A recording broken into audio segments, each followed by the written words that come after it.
Good afternoon sir. Good afternoon sir. Good का afternoon. जो हमारा टॉपिक है वो है functions and benefits of effective communication. ठीक है, जैसे लास्ट क्लास में हम लोगों ने ऑब्जेक्टिव्स वगैरह थोड़े बहुत डिस्कस किए थे, तो आज की क्लास में हम लोग ये जानेंगे कि फंक्शंस क्या हैं कम्युनिकेशंस के, मतलब कम्युनिकेशन जो प्रोसेस है वो हम अप्लाई करने के बाद उसके क्या क्या रिजल्ट्स और आउटकम्स होते हैं, क्या क्या चीज़ें हमें देखने को मिलती हैं अगर वहाँ कहीं पर बेटर कम्युनिकेशन प्रोसेस अप्लाई किया जा रहा है।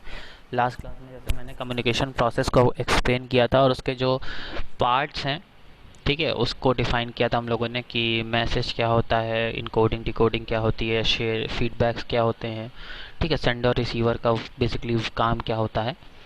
तो ये सब चीज़ें हम लोगों ने लास्ट क्लास में डिस्कस की थी। सो ऑन टुगेदर आज के क्लास में हम लोग फंक्शंस और बेनिफिट्स दो चीज़ें डिस्कस करेंगे। ठीक है, जैसे फंक्शंस की बात की जाए तो अगर हिंदी में फंक्शंस का मतलब करें तो उसकी कार्यशैली क्या होती है। ठीक है, तो बेसिकली जो फंक्शंस है कम्युनिकेशन के वो चार हैं। That is to control, to motivate, to express the emotions and to inform. अगर हम और आसान भाषा में कहें तो कंट्रोल, मोटिवेशन, इमोशनल एक्सप्रेशन और इन्फॉर्मेशन। ठीक है, तो ये चार जो हैं, ये चार मेजर फंक्शंस हैं कम्युनिकेशन के। अब अगर शब्दों से देखिए तो थोड़ा सा मैं यहीं पे एक्सप्लेन करता हूँ। देखिए, मान लीजिए किसी ऑर्गेनाइजेशन में एम्प्लॉई हैं, मैनेजर्स हैं, तो अगर वहाँ पे प्रॉपर कम्युनिकेशन होगा, proper communication in the sense अगर वहाँ पे कम्युनिकेशन प्रोसेस प्रॉपरली चल रहा होगा, तो वहाँ पे जो मैनेजर है उसका कंट्रोल होगा किस पर, अपने एम्प्लॉयज़ पर। अगर आप प्रॉपर कम्युनिकेट करते रहेंगे अपने एम्प्लॉयज़ से एज अ मैनेजर, तो आप उन्हें मोटिवेट भी कर सकते हैं। ठीक है, उनको कंट्रोल भी कर सकते हैं, उनको मोटिवेट भी कर सकते हैं। मोटिवेट मतलब जैसे जब मीटिंग्स वगैरह होती हैं तो अगर कोई डीमोटिवेट बंदा होता है जिसको ये लगता है कि उससे काम नहीं हो रहा है, या फिर कभी कभी ऐसी सिचुएशंस आती है कंपनीज या ऑर्गेनाइजेशन में कि डाउनफॉल देखने को मिलता है, तो पर्टिकुलर उस टाइम पे मोटिवेशन की बहुत ज़रूरत होती है। थर्ड, जैसे यहाँ पे है इमोशनली एक्सप्रेस करना। तो इमोशनली एक्सप्रेस करने का क्या सेंस है कि जैसे मान लीजिए आप एज अ एम्प्लॉई हैं या मैनेजर हैं, तो आप अपने इमोशंस को प्रॉपरली एक्सप्रेस कर सकते हैं सामने वाले को, अगर आप कम्युनिकेशन प्रोसेस आपका अच्छा है तो। ठीक है, और टू इन्फॉर्म, इन्फॉर्मेशन मतलब जो कि कम्युनिकेशन का सबसे मेन फंक्शन होता है, दैट इज़ टू इन्फॉर्म। ये सबसे बड़ा फंक्शन है कम्युनिकेशन का, इन्फॉर्मेशन शेयरिंग। ठीक है, तो यहाँ पर जैसे देखो, इन्फॉर्मेशन शेयरिंग जो है, सबसे पहली चीज़ तो हमें ये पता होना चाहिए कि इन्फॉर्मेशन शेयरिंग जो है सबसे बड़ा फंक्शन है। And the second one that is use in business process is for motivation purpose. अब अगर इसका और अच्छा एग्जांपल आपको देखना है तो आप डिफेंस सर्विसेज में देखिए, वहाँ पर जो कम्युनिकेशन प्रोसेस होता है वो बहुत मैच्योर होता है, बहुत ही डिफाइंड होता है।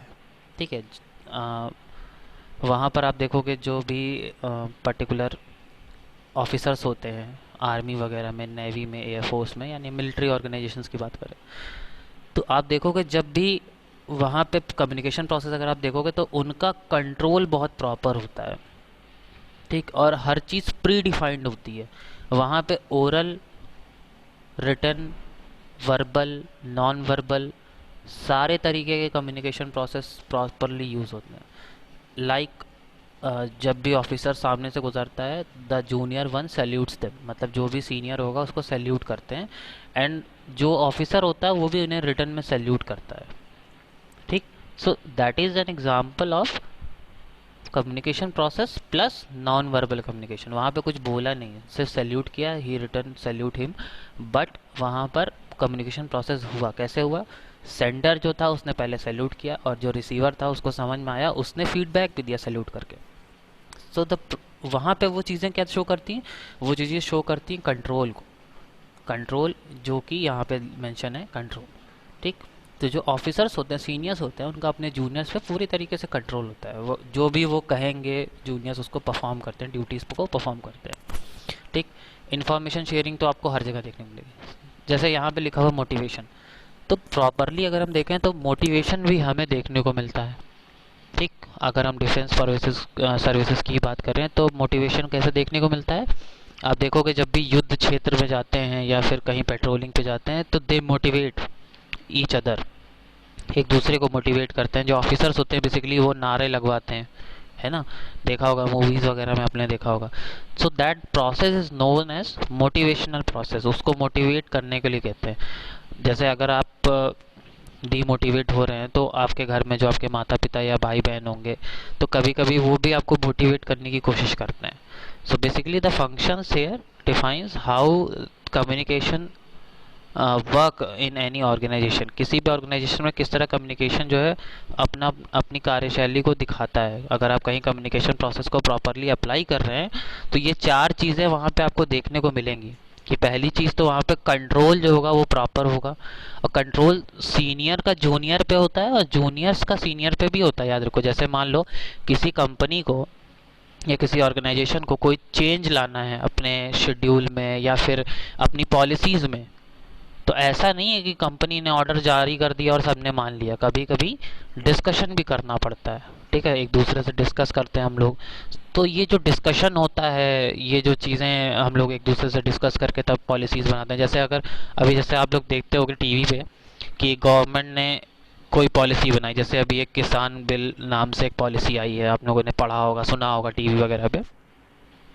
तो बेसिकली जब वो पॉलिसी आई तो अब कुछ लोग उसका सपोर्ट कर रहे हैं, ठीक है, और कुछ लोग उसको उसका विरोध भी कर रहे हैं। तो ये जो सपोर्ट करना विरोध करना है that is called as emotional expressions. ये हम अपने पर्सनल इमोशंस को एक्सप्रेस करते हैं किसी के भी सामने, कि हम उसके सपोर्ट में हैं कि विरोध में हैं, ठीक। तो ये चारों चीज़ें आपको हर ऑर्गेनाइजेशन में देखने को मिलेंगी अलग अलग तरीके से। बेसिकली अगर हम कम्युनिकेशन की बात करें तो कम्युनिकेशन के ऑब्जेक्टिव और फंक्शन सेम ही होते हैं, ठीक है, तो इस चीज़ के लेके कंफ्यूज मत होना, ठीक। तो अगर फंक्शंस प्रॉपरली परफॉर्म किए जा रहे हैं, फंक्शंस को प्रॉपरली अप्लाई किया जा रहा है, तो ऑब्जेक्टिव्स अपने आप अचीव हो जाते हैं। तो इन एज फॉर एग्ज़ाम अगर कोई एग्ज़ाम में क्वेश्चन आता है कि write the functions of communication और write the objectives of communication, तो दोनों सेम ही होते हैं, ठीक है, इसके लिए कंफ्यूज मत होना ऑब्जेक्टिव और फंक्शंस, ठीक। सो लाइक मैंने बताया पहला है इन्फॉर्मिंग, जैसे हम लोगों ने पढ़ा टू इन्फॉर्म, ठीक। अब देखो यहाँ पे जो ये शब्द लिखा हुआ है इन्फॉर्मिंग, तो इन्फॉर्मिंग जो है ये एक फंक्शन ऑब्जेक्टिव है, सॉरी फंक्शन है इन्फॉर्मिंग। ऑब्जेक्टिव क्या होगा, टू इन्फॉर्म, मतलब सूचनाओं का आदान प्रदान करना या सूचना का आदान प्रदान करना, सूचना देना, ठीक है। तो पहला जो प्रिंसिपल ऑफ फंक्शंस में पहला जो आपका मेन फंक्शन है that is informing message to others, ठीक है। और अगर हम इसको और आसान भाषा में कहें तो exchange of information from to others. Exchange अच्छा लगता है, ज़्यादा सही है। एक्सचेंज मतलब आप उनको इन्फॉर्म करोगे वो आपको इन्फॉर्म करेगा बेसिकली, ठीक है। तो एक्सचेंज शब्द जो है ठीक रहता है ज़्यादा। वैसे तो हम इंफॉर्मेशन दे भी सकते हैं, ज़रूरी नहीं कि हम ले ही, देना भी कहीं कहीं पे ऐसा सिचुएशन होता है कि सिर्फ देना ही है, इन्फॉर्म करना है, ठीक। So how information is done, so it is done basically with verbal and non verbal process. कैसे होता है, जैसे कि हम किसी को इशारे के ज़रिए भी, ठीक है, किसी को इशारे के ज़रिए भी इन्फॉर्म कर सकते हैं। जैसे मान लीजिए कि मैंने कई बार एग्जांपल, अभी जैसे मैंने डिफेंस का एग्जांपल दिया, तो डिफेंस वगैरह में क्या होता है, जब युद्ध वगैरह होता है तो आगे बढ़ना है कि नहीं बढ़ना है, वहीं रुके रहना या रुके रहना, तो हम वहाँ देखते हैं कि हाथों से और अलग अलग नॉन वर्बल तरीक़ों से हम इंफॉर्मेशन प्रोवाइड कर सकते हैं। और वर्बली तो हम लोग देखते ही हैं, वर्बली मतलब जैसे बोल करके लिख करके इन्फॉर्म करना, ठीक है। तो वर्बल मैसेज कैसे हो सकता है, माइट बी ओरल और रिटर्न। जाहिर सी बात है वर्बल मतलब शाब्दिक होता है, शाब्दिक मतलब जहाँ शब्दों का प्रयोग होता है, तो वो ओरल और रिटर्न हो सकता है, ठीक है। On the other hand non verbal message कैसे हो सकते हैं, human body language, gestures, poster, ये मैंने बताया भी है किस तरीके से नॉन वर्बल होता है। तो इन्फॉर्मेशन सेंड करने का मतलब ये फंक्शन अगर कहीं पे चल रहा है तो इसके ये तरीके होते हैं, ठीक। सेकंड इज पर्सुएडिंग, ठीक। दूसरा है, जैसे ये डायग्राम में नहीं था, मैं पहले बता दूं, डायग्राम में तो वही बेसिक मेजर जो थे वो चार ही थे, मगर ये छः है यहाँ पे, तो इसको हमें और पढ़ना है। सो बेसिकली persuading है, one more essential functionality of communication is persuading a single party by another. In business management, persuades the employees to make certain that employee persuade management so that management accept their ideas, opinions and suggestions. अगर हम ही बात करें कि हाँ, ये जो शब्द है परसुएडिंग, तो इसका हिंदी मतलब क्या होता है। तो कार्यशैली की अगर बात करें तो जैसे अगर हम नॉर्मली बात करते हैं हिंदी में, तो जैसे किसी को समझा बुझा करके किसी काम के लिए राज़ी कर लो। ठीक है, किसी को समझा बुझा करके किसी काम के लिए राज़ी कर लो, उसी प्रोसेस को कहते हैं परसुएडिंग। ठीक है, परसुएड करना। तो बिजनेस मैनेजमेंट में क्या होता है, कभी कभी ऐसा होता है कि ऑर्गेनाइजेशन को एम्प्लॉयज़ को परसुएट करना पड़ता है। जाहिर सी बात है, जैसे देखो अभी गवर्नमेंट कोई नई पॉलिसी लेके आती है तो अब कुछ लोग सपोर्ट करते हैं, ठीक है, और कुछ लोग विरोध करते हैं। तो जो लोग विरोध करते हैं उनको समझाया बुझाया जाता है कि नहीं भैया ये चीज़ अच्छी है, ये आपके फ़ायदे के लिए है। डीएमएसपी जाते हैं समझाने, फिर मंत्री जाते हैं समझाने। तो basically the process is known as persuading, उस प्रोसेस को कहते हैं परसुएडिंग। तो ये बिजनेस में कैसे होता है, बिजनेस ऑर्गेनाइजेशन में होता है ऐसे है कि जैसे मान लो अभी सारे एम्प्लॉयज़ को छुट्टी चाहिए किसी पर्टिकुलर दिन के लिए, या सारे एम्प्लॉयज़ को बोनस चाहिए, ठीक है, दिवाली पे। तो उसके लिए क्या होगा, वो लोग अपने टॉप मैनेजमेंट के पास जाते हैं, उन्हें परसुएट करते हैं। परसुएट मतलब समझा बुझा करके राज़ी करते हैं। तो that process is known as persuading. ठीक इसी तरीके से जब कंपनी को कोई पॉलिसी लानी होती है या कोई चेंजेस करने होते हैं तो वो अपने एम्प्लॉयज़ को परसुएट करता है। परसुएडिंग बहुत ज़रूरी है, परसुएडिंग ऑर्गेनाइजेशन में इसलिए ज़रूरी है ये प्रोसेस, ताकि जो एम्प्लॉय है वो अपने आइडियाज़, ओपिनियन और सजेशंस ये रख सके टॉप मैनेजमेंट के आगे। बहुत ज़रूरी होता है। देखो कोई भी ऑर्गेनाइजेशन होता है, उसका जो टॉप मैनेजमेंट होता है उसको सिर्फ इस बात से मतलब होता है कि प्रॉफिट आना चाहिए, पैसा आना चाहिए, ऑर्गेनाइजेशन चलते रहना चाहिए। ऑर्गेनाइजेशन कैसे चलाना है, कहाँ क्या डिसीजंस लेने हैं, कहाँ क्या वर्क फंक्शनैलिटी करनी, ये मिड लेवल मैनेजमेंट और लोअर लेवल मैनेजमेंट के लोग ही सही तरीके से समझते हैं। यानी कि जो लोग काम कर रहे होते हैं वही एक्चुअली समझते हैं कि ऑर्गेनाइजेशन को किस चेंज की ज़रूरत है। तो अगर परसुएडिंग नहीं होगा किसी ऑर्गेनाइजेशन, जैसे कोई ऑर्गेनाइजेशन खुद से ही सारे डिसीजन ले ले और ज़बरदस्ती मतलब थोप दे अपने एम्प्लॉयज़ के सामने, तो वहाँ पर चीज़ें गड़बड़ होने लगती हैं। तो कुछ दिन तक तो एम्प्लॉयज़ काम करते हैं, बट उसके बाद धीरे धीरे जो उनका जॉब सेटिस्फैक्शन है वो ख़त्म हो जाता है। सो बेसिकली वहाँ पर क्या होता है कि क्योंकि आइडिया, सजेशंस, ओपिनियंस हम शेयर ही नहीं कर सकते हैं टॉप मैनेजमेंट के साथ, तो उस पोजीशन में क्या होता है, वहाँ पर ऑर्गेनाइजेशन का डिक्लाइन शुरू हो जाता है, डाउनफॉल शुरू हो जाता है। ठीक है, चाहे आपके स्टेक होल्डर्स हों चाहे आपके एम्प्लॉयज़ हों, दोनों के ही सजेशंस, ओपिनियंस हमेशा लेते रहने चाहिए, जिससे कि ऑर्गेनाइजेशन की ग्रोथ बनी रहे। ठीक, integrating various divisions and departments. Integrating जो शब्द है इसका मतलब होता है सबको साथ में लेके चलना, कोऑर्डिनेट करके चलना। तो जो टॉप मैनेजमेंट है ये उसका रोल होना चाहिए कि इतना अच्छा प्रॉपर कम्युनिकेशन हो कि जितने भी ऑर्गेनाइजेशन में डिपार्टमेंट हैं सब एक दूसरे के साथ कोऑर्डिनेट करके चलें। जितने भी छोटे बड़े ग्रुप्स होते हैं, जैसे कोई भी ऑर्गेनाइजेशन होगा तो वहाँ पे अलग अलग डिपार्टमेंट होते हैं, अलग अलग ग्रुप होता है। भले एक डिपार्टमेंट में एक बंदा काम करता हो, मगर अलग अलग डिपार्टमेंट, अलग अलग ग्रुप होना चाहिए।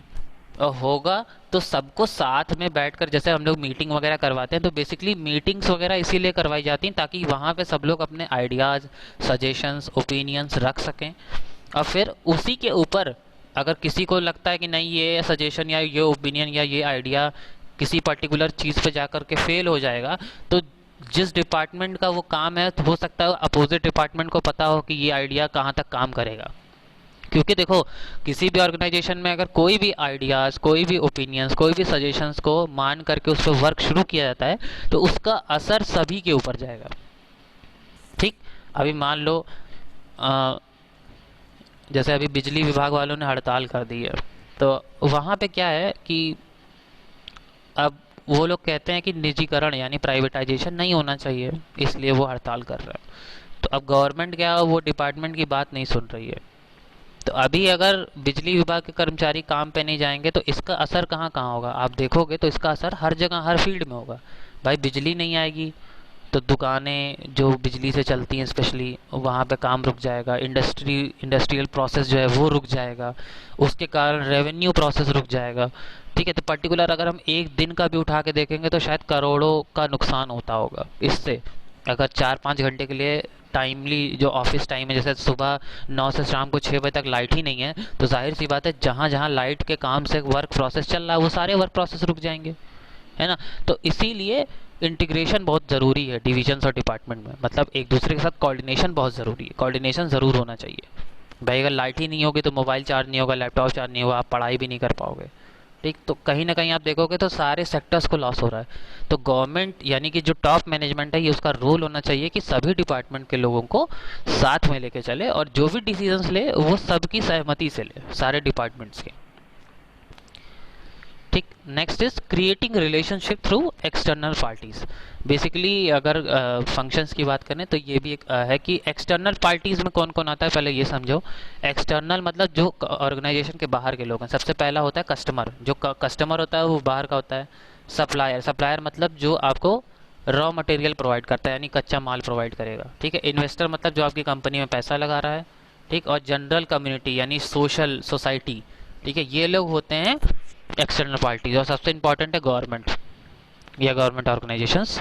ठीक, तो इनके साथ भी आपको प्रॉपर कम्युनिकेशन बना के चलना चाहिए। अगर आप चाहते हैं कि आपके ऑर्गेनाइजेशन में ग्रोथ बनी रहे तो आपको वहाँ पर हमेशा इन सभी लोगों के साथ, इवन कस्टमर्स और गवर्नमेंट ऑर्गेनाइजेशन के साथ तो बना के रखना चाहिए, मगर इसके साथ साथ जो आपका सप्लायर है, जो आपको सामान प्रोवाइड करता है, सामान बनाने के लिए भी, क्योंकि हमें सामान की ज़रूरत पड़ेगी, जाहिर सी बात है। अगर आप ब्रेड की फैक्ट्री खोल रहे हो तो आपको गेहूँ चावल के आटे की ज़रूरत भी पड़ेगी ही पड़ेगी, चीनी की ज़रूरत पड़ेगी ही पड़ेगी, तो वो आप कहीं और से मंगवाओगे, किसी और सप्लायर से मंगवाओगे बेसिकली।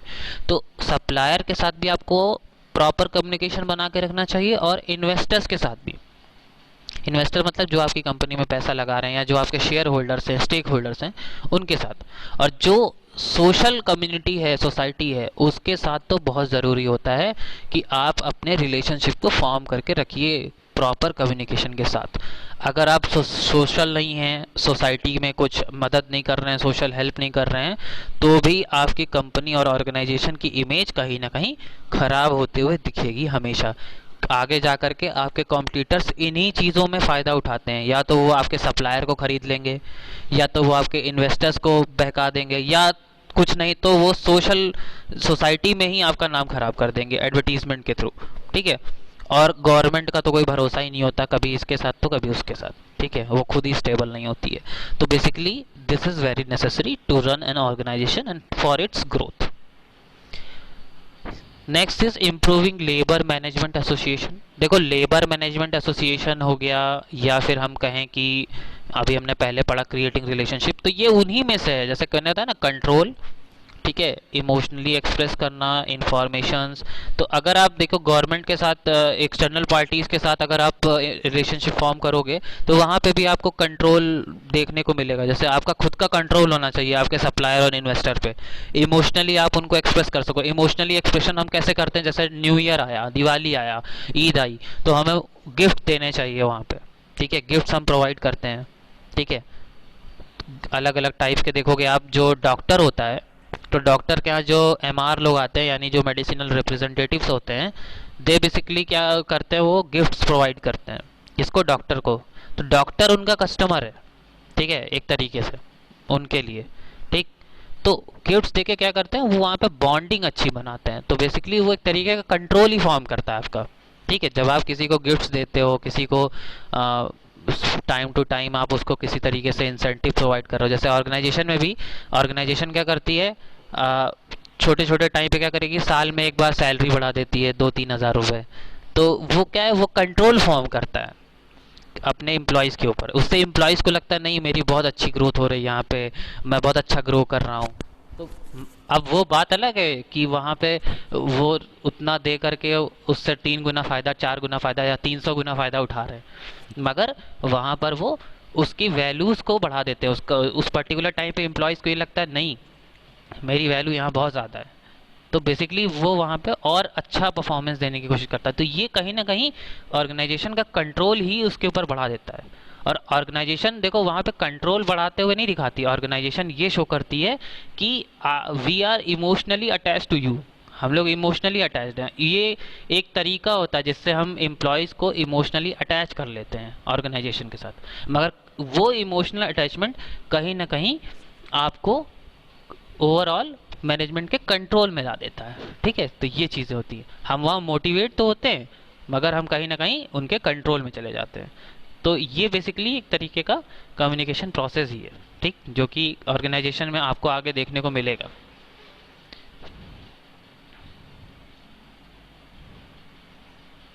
ठीक, तो मैं बात कर रहा था इम्प्रूविंग लेबर मैनेजमेंट।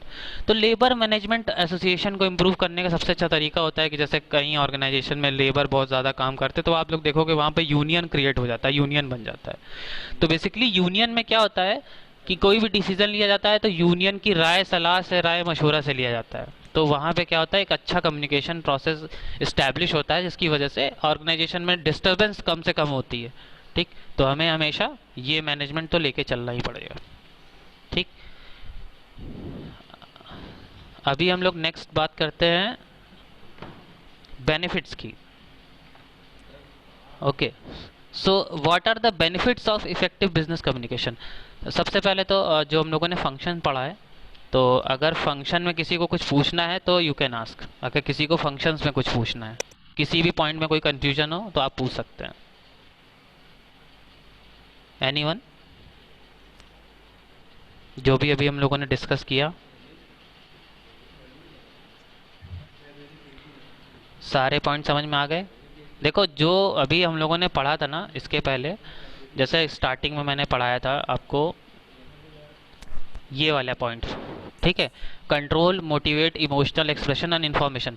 हमें बेसिकली यही याद रखना है, ठीक है, ये चार।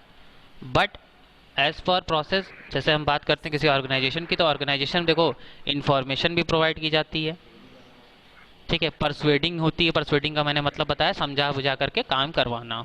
ठीक, इंटीग्रेशन बहुत ज़रूरी है सभी डिपार्टमेंट्स का आपस में, और साथ में टॉप मैनेजमेंट का सारे ऑर्गेनाइजेशन के साथ। ठीक, एक्सटर्नल पार्टीज़ के साथ रिलेशनशिप। तो बेसिकली ये जो चीज़ें हैं ये हम कहीं ना कहीं कंट्रोल, इमोशनली एक्सप्रेस और इन्फॉर्मेशन शेयरिंग ये बढ़ाते हैं, ये सारे प्रोसेस करके। ठीक, now we are talking about benefits of effective business communication. तो व्हाट आर द बेनिफिट्स, मतलब क्या क्या फ़ायदे हैं। ठीक, तो सबसे पहले हम बात करते हैं फ़ायदों की कि क्या क्या फ़ायदे हैं। तो यहाँ पे देखो सिर्फ यही पॉइंट्स हैं, अभी आज मैं सिर्फ ये पॉइंट्स बताऊंगा, डिस्कशन हम लोग नेक्स्ट क्लास में करेंगे इसका। ठीक, तो मैं थोड़ा सा इसको एक्सप्लेन कर देता हूँ। बेसिकली आप लोग इसका डायग्राम ज़रूर बना लीजिएगा और ये जो सारे पॉइंट्स हैं इसको याद कर लीजिएगा।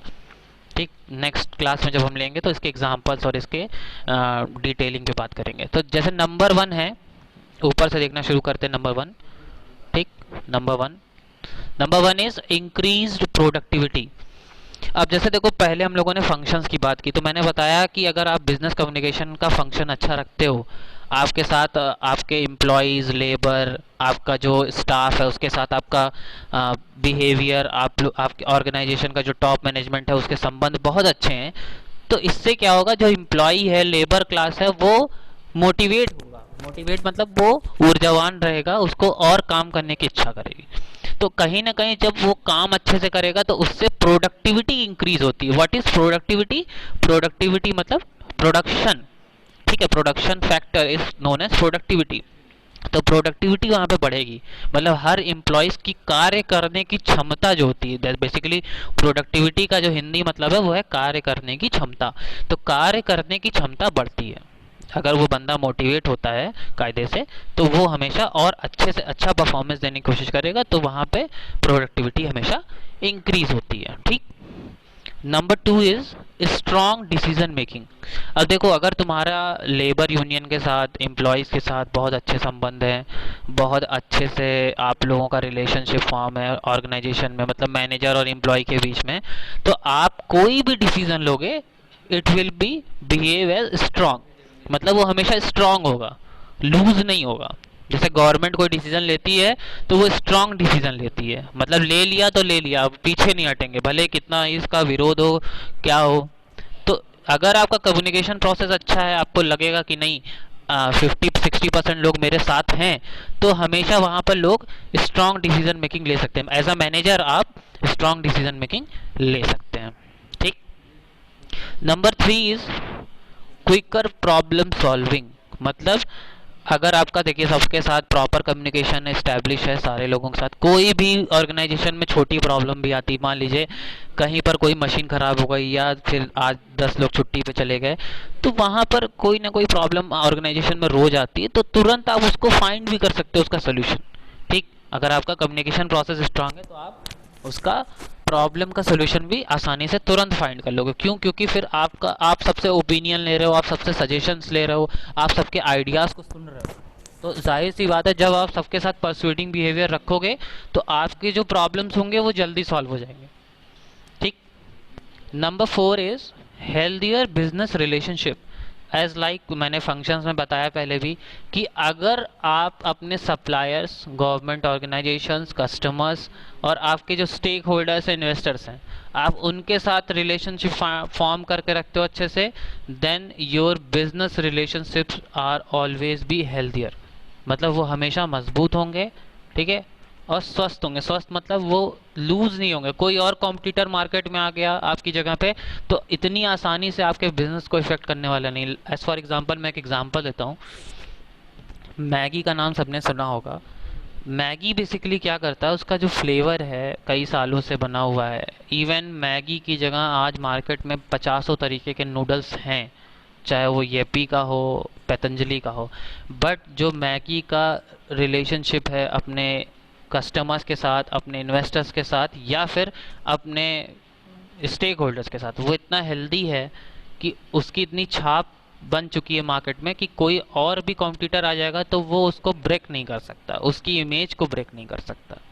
ठीक है। Number 5 is same, improve customer relationship. वो ये दोनों सेम ही है ऑलमोस्ट, मतलब इंटर रिलेटेड हैं। ठीक। Number 6 is increased employee awareness. ठीक है। Basically what is increased employee awareness? Employee awareness मतलब होता है कि अगर आप देखिए ओपिनियंस और सजेशंस ले रहे हो सबके, बेसिकली सबके आइडियाज़ को आप सुन रहे हो ऑर्गेनाइजेशन में, अगर आपको ग्रोथ अच्छी चाहिए तो वहाँ पे जो आपका एम्प्लॉई है वो भी अपना बेस्ट देने की कोशिश करेगा। ठीक है, उससे आपके ऑर्गेनाइजेशन की प्रोडक्टिविटी बढ़ेगी। और जो एम्प्लॉयज़ हैं उनके अंदर भी अवेयरनेस ज़्यादा से ज़्यादा होती है। मतलब जैसे कुछ होते हैं एम्प्लॉयज़, 10 में से 2 एम्प्लॉयज़ होते हैं जो सोते रहते हैं। ठीक है, सबसे पीछे बैठ जाते हैं और सोते रहते हैं। तो ऐसी सिचुएशन में अगर बाकी एम्प्लॉयज़ काम कर रहे हैं तो वहाँ पे और एम्प्लॉयज़ अवेयरनेस उनके अंदर ज़्यादा होगी। अब एक एग्जांपल और लेते हैं। मान लीजिए कहीं पर ऑफिस की टाइमिंग है 9 बजे, सारे एम्प्लॉयज़ 9 बजे आ रहे हैं, तो जो 9 बजे आ रहे हैं उनको थोड़ी सी अलग से एक मोटिवेशनल स्पीच या मोटिवेशनल कह सकते हो कि आप मैनेजर की नज़र में अच्छा परफॉर्मेंस करने के लिए बोला। 9 बजे आ रहे हैं, 6 बजे जा रहे हैं। और कुछ एम्प्लॉयज़ होते हैं जो कि 9:30 पे आ रहे हैं और 4 बजे चले जा रहे हैं। तो ऐसे एम्प्लॉयज़ को क्या होता है, कुछ दिन तक तो ठीक रहते हैं मगर उसके बाद उनके लिए प्रॉब्लम्स क्रिएट करना शुरू कर देते हैं। ठीक। Number 7 is lesser misunderstanding. Look, if you have a better communication functions in your organization, तो आपके ऑर्गेनाइजेशन में मिसअंडरस्टैंडिंग बहुत कम होगी। जैसे सब अगर आपस में कम्युनिकेट कर रहे हैं, सारे डिपार्टमेंट्स, सारे आपके जो ग्रुप्स हैं वो आपस में कम्युनिकेट कर रहे हैं, top management regular communication process में बना हुआ है आपसे, तो कोई भी अफवाह नहीं फैल पाती किसी ऑर्गेनाइजेशन में। ठीक है, जैसे ऑर्गेनाइजेशन